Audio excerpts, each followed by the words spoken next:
అధ్యాయము. దేవోక్తి అనగా యాకె కుమారుడైన ఆగూరు పలికిన మాటలు. ఆ మనుషుడు ఈతీయేలునకును ఒక్కాలునకును చెప్పిన మాట. నిశ్చయముగా మనుషులలో నా వంటి పశుప్రాయుడు లేడు.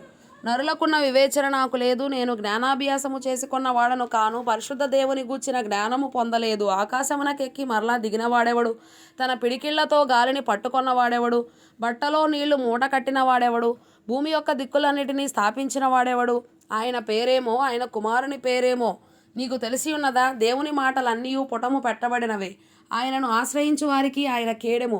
ఆయన మాటలతో ఏమీయూ చేర్చకుము. ఆయన నిన్ను గద్దించునేమో, అప్పుడు నీవు అబద్ధికుడ వగుదువు. దేవా, నేను నీతో 2 మనవులు చేసుకొనుచున్నాను. నేను చనిపోకముందు వాటిని నాకు అనుగ్రహింపుము. వ్యర్థమైన వాటిని, అబద్ధములను నాకు దూరముగా నుంచుము.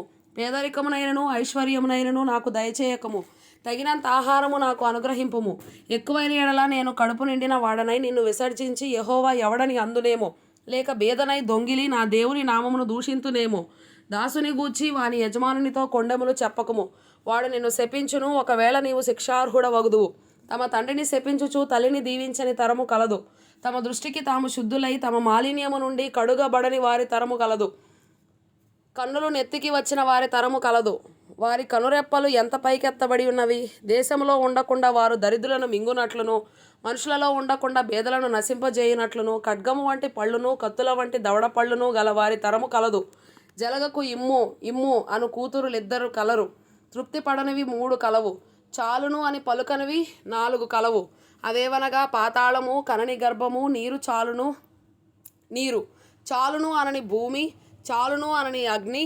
తండ్రిని అపహసించి తల్లి మాట విననొల్లని వారి కన్ను లోయకాకులు పీకును. పక్షిరాజు పిల్లలు దానిని తినును.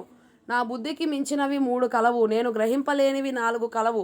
అవేవనగా అంతరిక్షమున పక్షిరాజు జాడ, బండ మీద సర్పము జాడ, నడి సముద్రమున ఓడ నడుచు జాడ, కన్యకతో పురుషుని జాడ. జారిని యొక్క చర్యను అట్టిదే.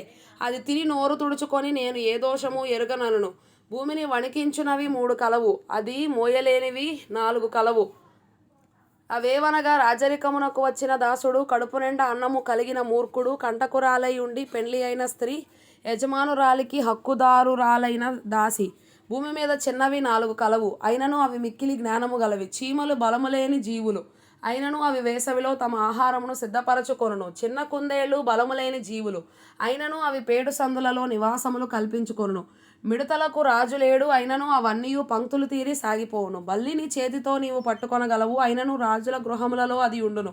డంబముగా నడుచునవి 3 కలవు. టీవీతో నడుచునవి 4 కలవు. అవేవనగా ఎల్ల మృగములలో పరాక్రమము గలదై ఎవనికైనా భయపడి వెనుకకు తిరుగని సింహము, సోణంగి కుక్క, మేకపోతు, తన సైన్యమునకు ముందు నడుచుచున్న రాజు. నీవు బుద్ధిహీనుడవై అతిశయపడి ఉండిన ఎడల, కీడు యోచించి ఉండిన ఎడల, నీ చేతితో నోరు మూసికొనుము. పాలు తరచగా వెన్న పుట్టును. ముక్కు పిండగా రక్తము వచ్చును. కోపము రేపగా కలహము పుట్టును.